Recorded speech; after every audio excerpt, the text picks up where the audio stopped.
So we continue with electrolysis, and we now see the electrolysis of acidified water. So in case of acidified water, what we are taking is, we are going to have a container which will be having water, and then we will be having inverted test tubes which are filled with water inside,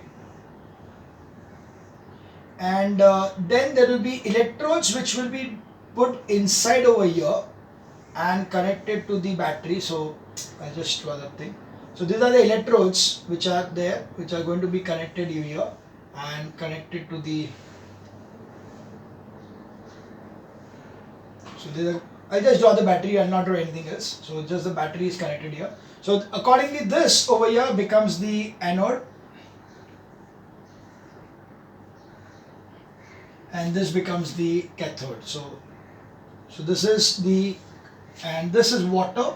Now the water cannot be, because we know that pure water is a bad conductor of electricity. Hence what we are taking is acidified water. So this is the thing which is completely filled with water initially, and this also is completely filled with water. So whatever is the gas which is going to be generated is going to be received over here in bubbles, and then they are going to form on the top. So this over here is acidified water. So yeah, the switch and everything is common, so you don't need to do that, so that is okay. So we see over here that in this case the water is going to be there. Now water, as we know, is a bad conductor of electricity, but if I put some few drops of acid in it, then there is going to be dissociation taking place, and accordingly I'll be getting H plus and OH ions of the acid from the water, because of its polar covalency. So that's why what we are using is, the electrolyte will be of this kind, and the electrolyte will be the electrolytic cell will be of this kind. Electrolyte will be acidified water, and the anode and cathode will both be platinum. So it will be platinum foil of inert cathode, and inert anode will be there, and temperature will be ordinary temperature with the current being 3 amperes only. The dissociation will be this way, that it will be forming as H2SO4, which is inside over here, to give you H plus plus SO4 2 minus. So this is the first thing. And for water, it will be H2O, giving you H plus plus OH minus. So these are the ions which are going to be there. So the ions present will be H plus. So ions present will be which are the ions present? It will be H plus, SO4 2 minus, and it will be OH 1 minus. So these are the ions which are going to be present. Of course, the only positive charge available is hydrogen. So that's why we are going to get hydrogen in the cathode. So cathode will give you hydrogen, and anode will give you the next thing. So first thing is, reaction S at cathode will be, at cathode it will be such that H plus is going to give you plus 1 electron, will give you H, and then H into 4 times, because it is going to give you as 2H plus 2H, which is going to give you H2H2. Now this we are taking it this way because equivalent amount of OH will be formed. So that's why we are taking into 4, okay, because as we know by the characteristics of the electrode, then whatever the number of positive ions formed, the same number of negative ions will also be formed. So to have a proper discharge of the negative ions, we will require 4 into 4. So I'll just explain you once we are getting into that particular anode part.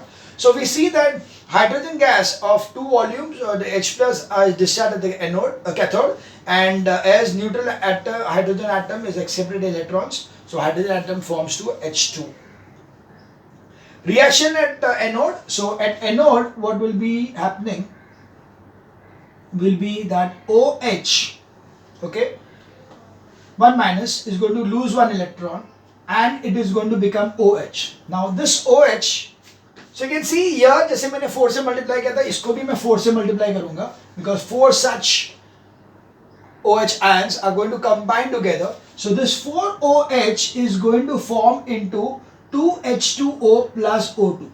So this is the reaction. That is why we are taking 4. Okay. So 2H2O plus O2, तो 2H2O तो definitely इसके अंदर फिर से चला जाएगा. O2 is what is going to be released at the, so at cathode over here you are going to get H2, and at anode you are going to get O2. Now we can see that this and this will be such that this will be double. So the volume of the hydrogen which will be given out will be double because it's 2H2O, whereas over here only 1 O2. So that's why it will be this as OH and SO4. OH and SO4 both migrate to the anode, but OH is discharged in the anode due to its lower electrochemical series, lower value in the electrochemical series. So since the electrolysis of acidified involves reduction at cathode and oxidation at anode, so it's example of a redox reaction, and unstable OH ions radicals form water and oxygen. So this is what is going to take place over here in case of acidified water. So we have over here the electrolysis of water is carried out on water acidified with dilute sulfuric acid. Pure water is not a is almost a non-electrolyte and will not normally conduct electricity. It consists almost entirely of molecules. It can be electrolytically decomposed by traces of by addition of traces of dilute H2SO4 which dissociate as H plus and SO4 2 minus and help in dissociating water into H plus and OH minus ions, water being a polar solvent. Electrolysis of acidified water is considered to be an example of catalysis because of the presence of sulfuric acid in it. So acidified क्यों किया? Because acidified H2SO4 over here added as a catalyst for the generation of H plus and OH minus. Dilute sulfuric acid is preferred to dilute nitric acid for acidification, since nitric acid is volatile acid, may decompose, and the nitrate radical may tend to interfere in the electrolytic reactions. So we are using sulfuric acid and not nitric acid because nitric acid is volatile in nature. The current is passed for a prolonged period of time before collection of the gas for the purpose of accurate comparison. This ensures saturation of the gases in the electrolyte, since solubility of the oxygen differs from that of hydrogen. So we are just prolonging the activities, we are just going to prolong the current passing period because the saturation of the hydrogen and oxygen are different. So the solubility of hydrogen and oxygen is different. So for that to come out completely from it and be collected over here, uske liye it is taken for a longer period of time. Hydrogen is liberated at cathode and oxygen at anode. Cathode, the H plus ion migrate at the cathode to the cathode. Anode, the SO4 and OH ion migrate to the anode. At the anode, the OH ions are discharged in preference to SO4. So OH ions have lower discharge potential than SO4 ions. Concentration of SO4 ions are at the anode increases due to the presence of excess of H plus and SO4 ions of the anode. And the concentration of H2SO4 increases at the anode and decreases at the cathode, but the total concentration of H2SO4 molecules remains the same, since it is the H plus ions and OH ions which are actually discharged at the electrode respectively. So no doubt that when the reaction takes place, यहाँ पे see what is happening is at this point there will be SO4 also and OH also. OH is going to go and get discharged to an oxygen. So SO4 over here, because of presence of SO4 over here, this is going to cause a concentration, higher concentration of H2SO4 over here and lower concentration over here. But overall concentration is going to remain the same because H plus and OH ions are going to be released. H2O is just going to remain inside the solution. The ratio of hydrogen and oxygen liberated at cathode and anode is in the volume 2:1 by volume. As per the electrolytic reaction, 4 hydrogen ions are needed for at the cathode and 4 OH ions at the anode, and 2 molecules of water are produced at the anode. Hence, for every 2 molecules of water, 2 molecules H plus and 1 molecule of OH are liberated. Hence, H2O will give you 2H2 plus O2. Okay, so that is the thing, and accordingly we have this dissociation of acids. That is strong acid, so dissociate almost completely in aqueous solution So almost only ions will be there. So it will be HX will give you H plus X minus, and so H plus and H3O formation. So that's why ion present are H3O, X, and minimum undissociated molecules of HX. Weak acids, it will be HX will give you H plus and X minus. So there will be H plus H2O, H3O. So H3O will be there, X will be there, and undissociated molecules of HX will also be there. So dissociation of alkalis में हो जाएगा. NaOH will give you Na plus OH minus. H2O will give you H plus and OH minus. Na plus and H minus migrate to cathode. H plus is get discharged because it is lower in the electrochemical series. So cathode पे H plus giving you hydrogen gas, and anode पे OH will give you oxygen gas. So that is what is going to be discharged when NaOH is taken. But if you are taking fused NaOH, however, discharges Na at the cathode because it's fused. So that's why it will be not having water molecule in it. So that's why if you want Na, you will need to take fused NaOH. The next is the electrolysis of copper sulfate using copper electrode, that is using a active electrode. So now we are using the active electrode and seeing what is going to happen over here.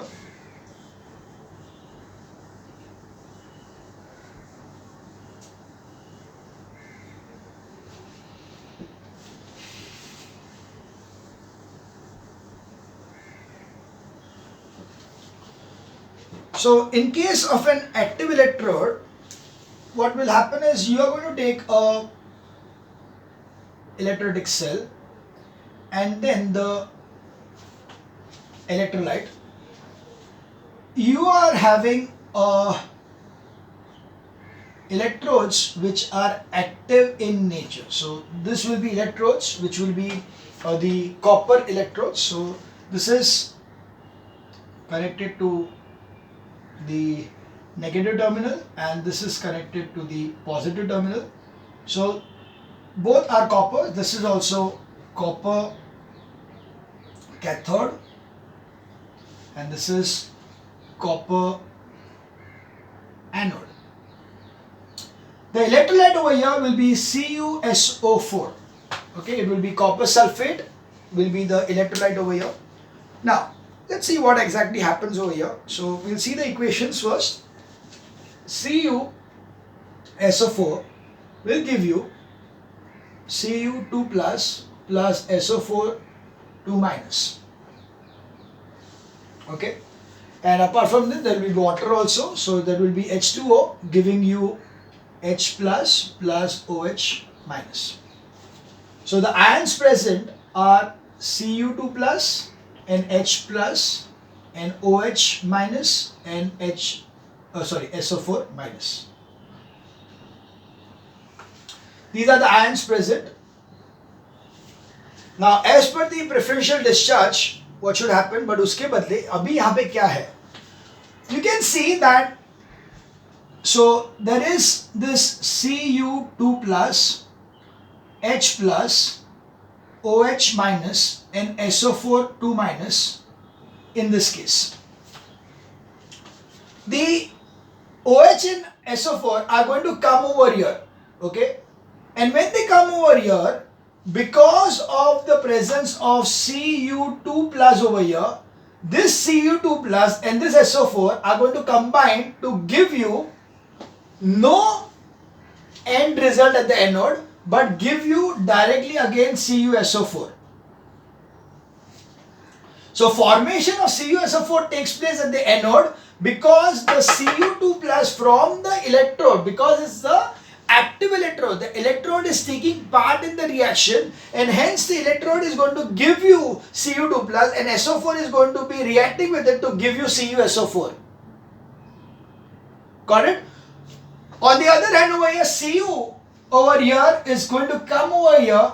This Cu2 plus is going to come to the cathode and it is going to gain electron and going to be depositing. There will be deposit of Cu on it. So it will be this way that at anode the Cu2 plus SO4 2 minus is going to give you CuSO4. Whereas at cathode, it will be Cu2 plus minus plus 2 electrons is going to give you Cu, which will be liberated at the cathode. So you can see over here that the aqueous solution of copper sulfate is taken. Cathode is copper active electrode, anode is copper, which is also an active electrode. Temperature is ordinary, the current is 3 amperes. Dissociation is CuSO4 will give you Cu plus 2 and SO4 2 minus. H2O will give you H plus and OH minus. So the ions which are present are Cu plus, H plus, SO4 minus, 2 minus and OH minus. So at cathode, what is going to happen is Cu2 plus electron will give you Cu, and Cu2 plus and H plus ions migrate to the cathode, but because Cu ions are discharged at the cathode as a neutral copper atom for accepting the electron, and hence the resultant is copper metal is going to be given out. So Cu is below H plus in the electrochemical series, and hence the reason Cu is going to be discharged at the cathode. So very simple, Cu तो discharge होने वाला था क्योंकि ऐसे भी वो नीचे है.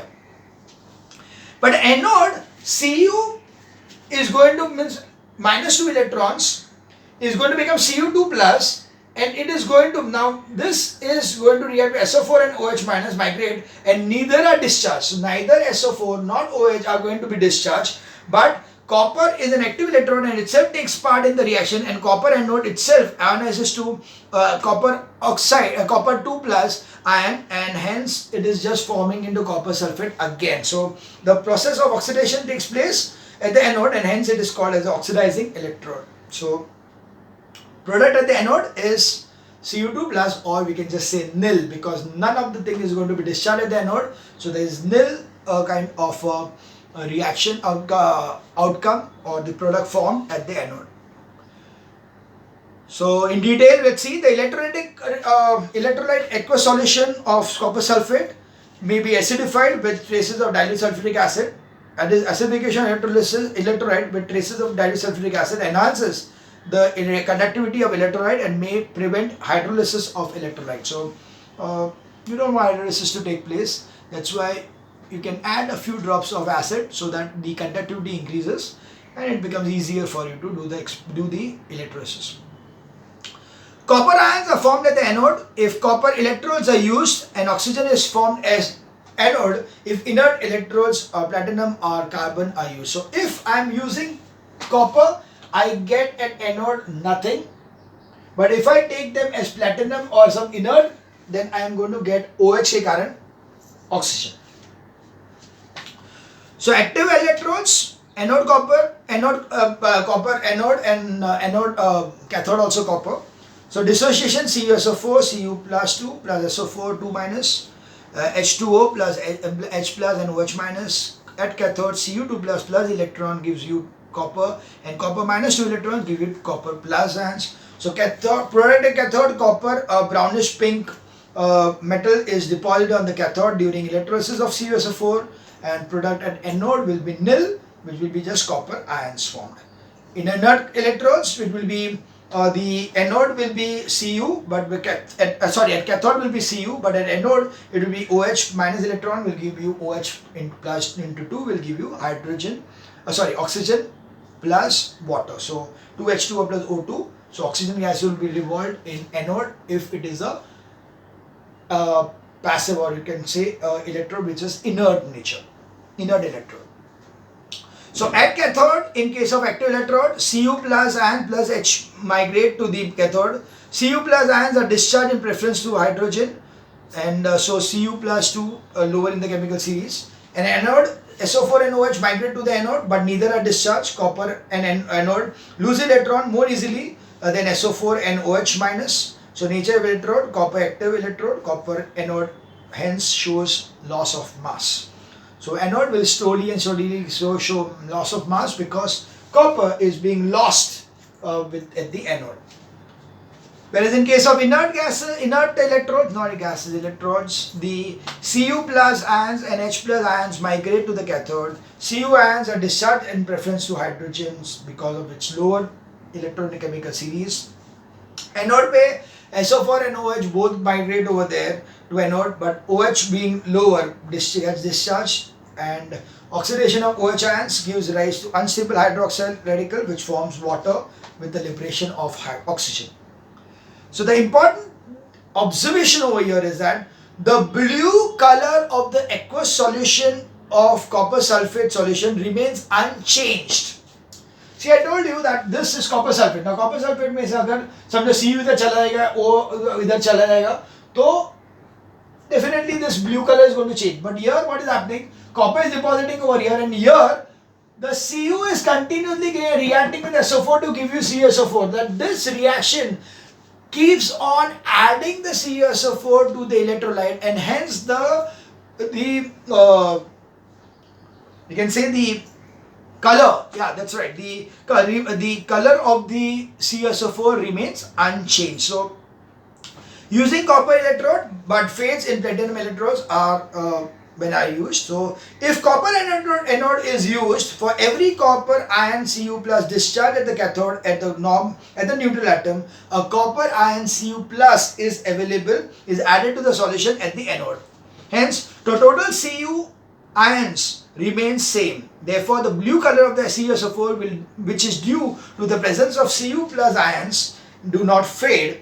That is SO4 and OH ions are separators, spectator ions, so they are just spectators. They are not going to do anything at all. The Cu is just going to connect with the SO4 to give you CuSO4. They are just spectators. And copper anode diminishes in mass. If platinum or carbon atom anode is used, the blue color of CuSO4 fades since the Cu2 plus which is discharged at the cathode are not replaced at the anode. So that is about the example of electrolysis by copper sulfate using copper electrodes. So now we see the application of electrolysis. So there are two applications of electrolysis. The main application is electroplating of metals and the electro-refining or purification of metals. So I'll retain this. Only thing over here will be changed. Okay, we'll change this.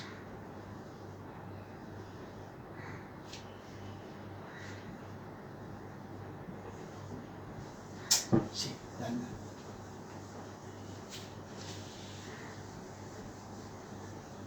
So the next we see are the applications of electrolysis, and in applications the first thing what we see is the electroplating of metals. So the first one is electroplating.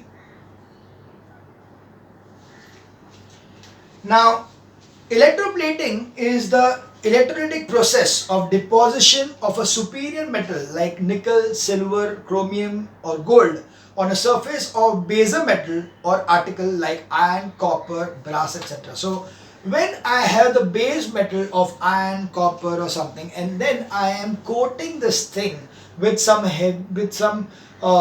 noble metal, or we can say some kind of a superior metal like let's say silver or nickel or chromium or maybe gold, then what I'm doing is called as electroplating. Okay, so the reason for electroplating is first is prevents corrosion or rusting of the base metal. For example, base metal iron plated with nickel or chromium.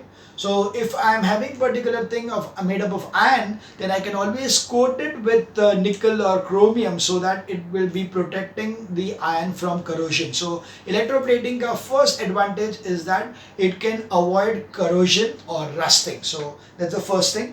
Second, it makes the article attractive and gives it an expensive appearance. So a brass article plated with silver or gold. So that's why you can always see if a brass article is plated with silver or gold, automatically it will give an attractive appearance to it, and it will increase the value of that particular thing because of the coating on top of it. So that's why it gives you an expensive appearance. So the gold coating or the silver coating is going to give it a expensive appearance to something which is just a brass or any other metal. So now we'll see some conditions. So we can see some give reason which are going to be there related to this part. So first is that condition is the article to be electroplated is always placed at the cathode. So first thing is that whenever you are doing any kind of electroplating, the electroplating के अंदर जो cathode है cathode will always be the article to be plated. So in the case of electroplating, you are going to take this particular electrolytic cell and the electrolyte, and then the anode will be the metal which is to be coated on the substance. And suppose over here is some kind of a spoon or something over here, which is just a spoon or something, which is to be coated with, let's say, silver. So the spoon should be completely inside. So this is the positive terminal, so anode, and the cathode over here will be, so this is the cathode, which will be the article to be coated. The article to be coated will be cathode, and this anode will be the metal to be coated on this. So suppose मेरे पास ion का spoon है, उसके ऊपर मुझे silver coat करना है, तो the anode will be made up of silver and the spoon will be the cathode. So iron का spoon will be my cathode and silver will be my anode. So result will be, yes, iron के spoon के ऊपर there will be a silver coating taking place over here. So that's why the first give reason over here was that the article to be electroplated is always made the cathode. So why is it so that it is always made the cathode? Is during electrolytic reaction, the metal is always deposited on the cathode by gain of electrons. So we know very well that the metals are always going to be discharged at the cathode. Because the metal is going to be discharged at the cathode, that's why the metal to be coated, okay, the article to be coated is always made the cathode. The metal to be plated on the article is always made the anode. It has to be replaced periodically.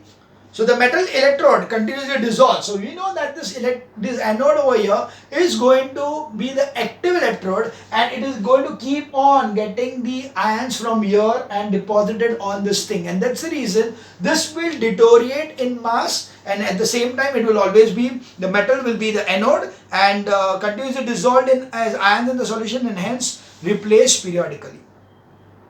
The electrolyte must contain ions of the metal used for plating of the electrode article. Metals to be electroplated, like silver contains should contain ions of metallic silver. So अगर silver है, तो automatically this has to be a silver salt.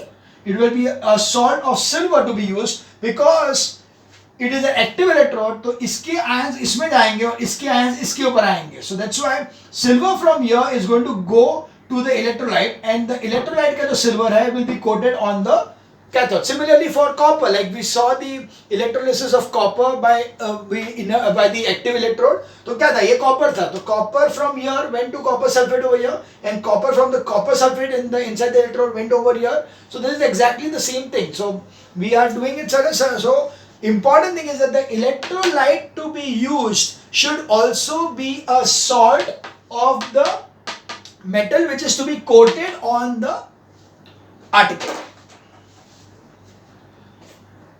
So the electrolyte discharge dissociated in the ions of the metal which migrate towards the cathode and are deposited as neutral metallic atoms on the cathode. So that's why it needs to be having the ions of the metal in it. A low current and for a longer period time should be used. Higher current causes uneven deposition of metal. Low current for a longer time initiates smooth, firm, uniform and long-lasting deposition. So if the current is high, then the deposition is very fast and it will be uneven. यहाँ पे ज़्यादा, यहाँ पे कम, ऐसा हो जाएगा. But अगर मैंने low current for a longer period of time रखा, then the deposition of the metal on this particular article will be very even. So that's why we are going to use low current for a longer period of time. And finally, a direct current and not AC current used. Alternating current नहीं use करेंगे because alternating current discharge and ionize to alternate the cathode, thus giving no effect of coating. So if you are using AC current, this AC current will continuously have positive, negative 50 times in a second. So that's why there will be a change in this particular anode cathode continuously, which will not allow any coating to take place. So alternating current causes discharge and ionization of to alternate. Okay, discharge होगा, ionize होगा, तो वो alternate हो जाएंगे, and that's why it will at the cathode, and hence it is not going to give you effective coating. So that is about the conditions for electroplating. Now we are going to study electroplating of two different metals. One is the nickel and other is silver. So let's go to them one by one, but I'll take it in the next video.